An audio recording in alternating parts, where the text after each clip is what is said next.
Tere tulemast Ürgväekoja tarokooli. Alustame kaartide õppimist suurest arkaanist. Vaatame kaartidel olevaid sümboleid, kuidas ja mida nad tähendavad, mida nad esindavad ja see nii-öelda kooli osa sobib algajatele, aga miks mitte ka edasi jõudnutele, võib-olla on teilgi siit üht-teist kõrva taha panna. Alustame esimesest kaardist, milleks on narr, kaart number 0. Nulli valik ei ole juhuslik, 0 tähendabki 0 energiat, 0 ei ole veel manifesteerunud ja narr siis ongi nii-öelda veel mitte ellu ärganud hing, kes alles alustab oma rännakut. Visuaalselt näeme, et narr asub väga kõrge kaljuserval, on sealt kohe-kohe alla astumas ilma muretsemata, ta ei vaata ettepoole, ta ei vaata alla. See, et see kaljuserv kõrgel asub, selle kohta annab vihje taamal olev mäestik, millel on lumised tipud. See, mis teda seal all ees ootab, seda me ei näe, võime ainult aimata. Ja narri saadab valge koer, kes siis sümboliseerib esiteks kaaslast, teiseks puhtust ehk siis hingepuhtust ja kuna valge värv on läbi aegade sümboliseerinud nii-öelda puhast hinge ja see koer ühtlasi ka räägib meile sellest, et me ei ole kunagi üksinda. Võtame seda siis kui saatjat, kui kaitseinglit. Narril on kaasas ka tema väike varandus, mis siis nüüd, kui elu alustamisest rääkida, hingel on kaasas mingid teadmised ja kogemused eelmistest eludest. Tema pagas on väike, sellepärast, et ta ei vaja palju asju selleks, et elada. Tema muretu ja nii-öelda lapselik, usaldav edasiminemine ongi selle kaardi nii-öelda põhitähendus, ehk siis kui see tuleb välja teil kaardi lugemisel, siis narr alati tähistab seda, et tuleks otsused ja edasised tegevused teha pigem läbi planeerimata ja usaldada seda uut algust ja samuti narr loomulikult tähendab uusi algusi, mis meid viivad sinna, kuhu me isegi praegu ei tea, kuhu need seiklused meid viia võivad. Ehk siis usaldada oma sisetunnet ja lihtsalt astuda sinna tundmatusse, sest seiklus algab siit. Vaatame nüüd, millised narrid on teistes kaardipakkides võrdluseks. Kuna me lähtume Rider-Waite'i süsteemist, siis vaatame Rider-Waite'i süsteemi järgi vaid kaardipakke. Keskmises kaardil te näete kujutatud musta koera ja samamoodi ka äärmisel, ehk siis kui traditsiooniliselt on näidatud see hingepuhtus läbi valge koera, siis kui te seda Rider-Waite'i kaardipakki ennast tunnete, siis tunnete narri ära ka igal pool mujal, ükskõik kes tal kaaslaseks on, olgu see liblikas, koer, kass või mingi muu loom. On see narr endiselt väga hästi näidatud oma kotikesega, on tal lillekene käes, samamoodi valge, mis sümboliseerib siis seda hingepuhtust. Tema riided on kas hoolimatult räbalad või siis üleliia kirevad, mis siis tähistab samamoodi seda, et ta väga ei hooli, milline ta välja näeb. Keskmisel kaardil võite näha, et see narr liigub edasi tema vööküljes olevate kellukeste saatel ja lauldes. Ehk siis see muretu seikleja hing on näha kõigil kaartidel. Vaatame veel ühte narrikaarti, mis on pisut teistmoodi näidatud, mis on siis roheline mees, ehk kuna narr tähistab ka aastaringis kevadet ehk uut algust, kus kõik tärkab, ehk siis tärkama hakkab, siis siin on näidatud nüüd vanade keldirahvaste rohelise mehe pidustusi, kus seal keskel on näha siis roheliseks meheks riietatud narr oma valge koeraga ja inimesed siis tähistavad kevade algust, et ka siin on see narr tegelikult ära tuntav, vaatamata sellele, et ta ei astu alla ei kaljult ega otseselt ei alusta uut teekonda tühjusesse. Tuleb selgeks õppida Rider-Waite'i kaardipakk, et mõista ülejäänud teisi, siis on lihtne tunda ära neid elemente ja aru saada ja siis veel lisaks leida kaartidelt oma lisatähendusi ja väikeseid detaile, mis kaardipakkides tihti peidetud on, et siis ise oma intuitsiooni ja teadmiste abil lisada igale kaardile oma lisatähendusi ja lisanägemusi. Järgmine kaart on number 1 ja maag. Esimene number 1 ehk seeme, algus, kõik algab. Kui räägime eluteest, narr kui sümboliseeris seda hinge, kes alles tuleb ellu, siis maag on juba manifesteerinud kehasse. Ja siin on nüüd näha, maagil on alati tema läheduses või tema ees kõik elemendid ehk siis kõik vahendid.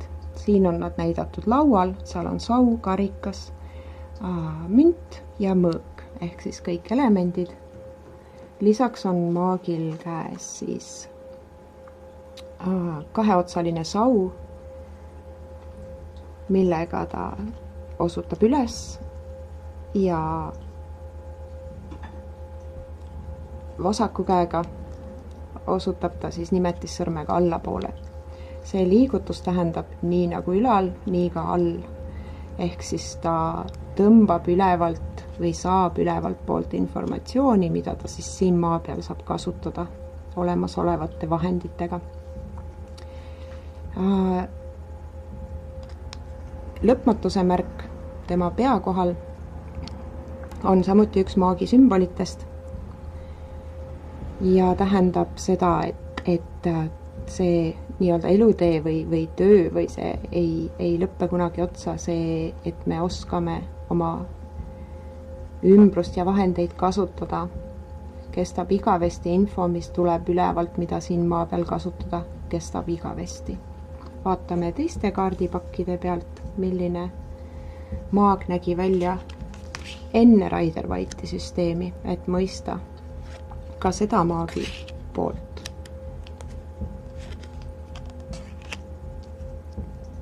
Nii, enne Rider-Waite'i süsteemi maag oli pigem trikimees, ehk siis turukaubitseja, kes topsimängu mängis, ehk siis inimesi pigem, ütleme, pettis oma topsi alla peidetud,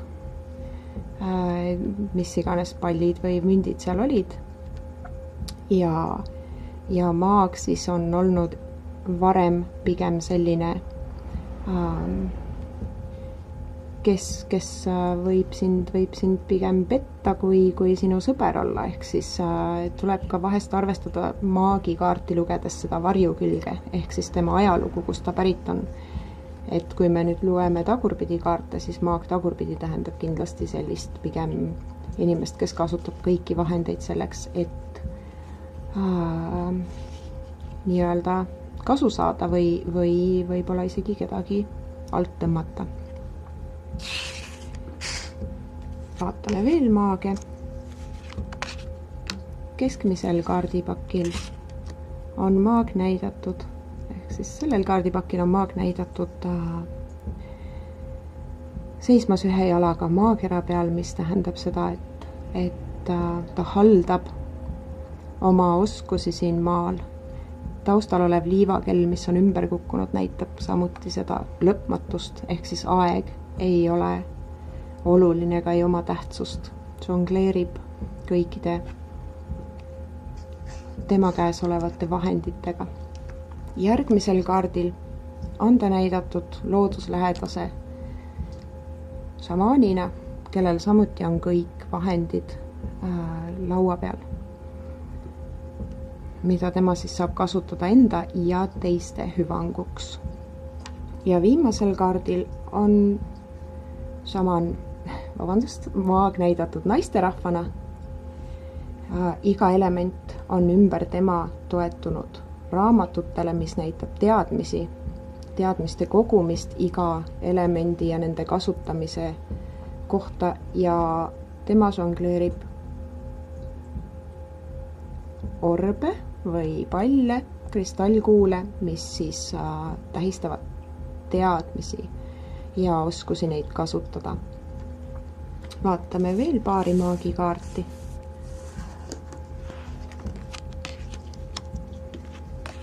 Keskmisel kaardil näeme juba tuttavat käteasendit.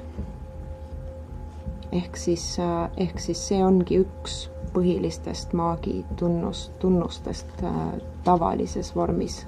Teine tunnus on siis kõik vahendid on alati kuskil kaardi peal näidatud. Ja siin viimasel kaardil vahendid on laua peal ja maag loob uut energiat. Ehk siis algust ja millest ka räägib number 1, ehk siis seeme. Järgmine kaart, number 2 ja ülempreestrinna.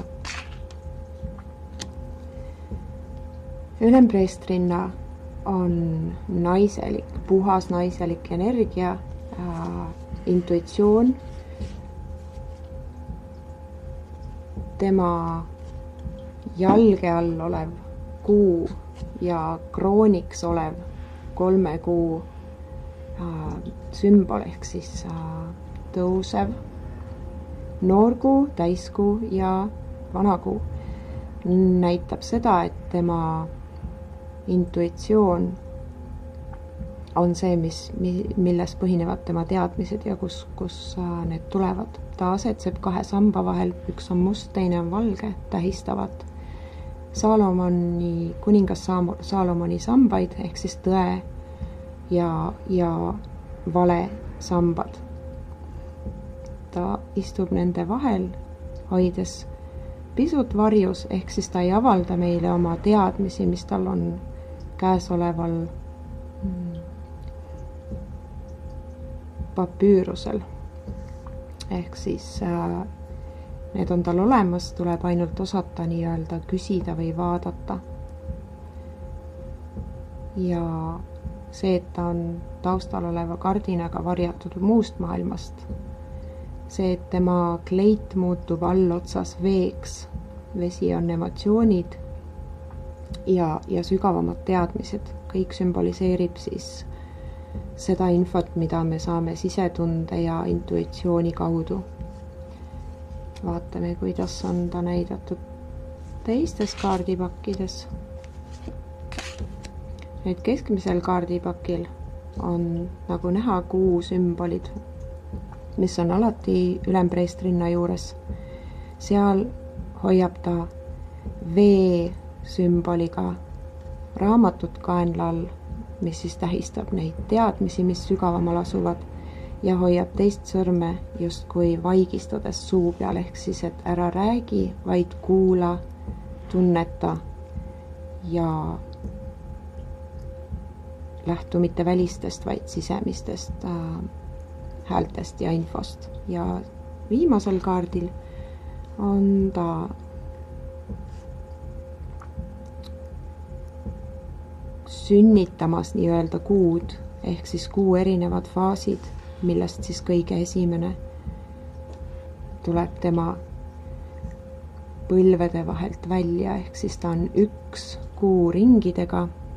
Ta oskab pimeduses näha, orienteeruda. Pimedus tähistab siis meie sisemaailma ja informatsiooni ja samas on ta väga lähedases kontaktis veega, nagu näha, tema juukseotsad lähevad vette, ehk siis sellel kaardil on ta pigem näidatud väga sümboolselt, kus siis puudub raamat, puuduvad tavalised nii-öelda sümbolid, ent sellegipoolest me saame aru, et tegemist on ülempreestrinnaga.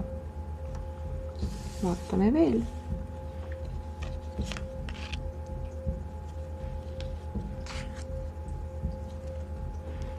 Keskmisel kaardil on ülempreestrinna raamat lahti.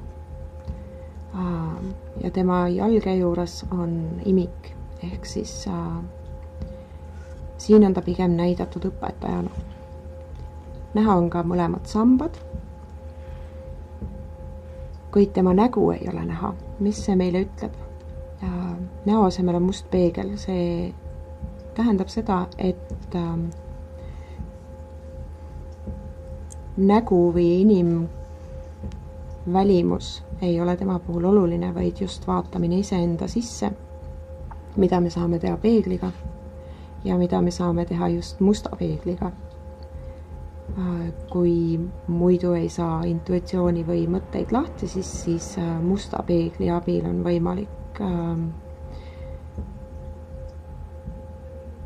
näha ja tunnetada rohkem kui lihtsalt silmad kinni, kui ei toimi silmad kinni olemine, nii et tasub proovida seda, kui muud asjad ei ole toiminud. Ja äärmisel kaardil on ta näidatud pigem nõiana,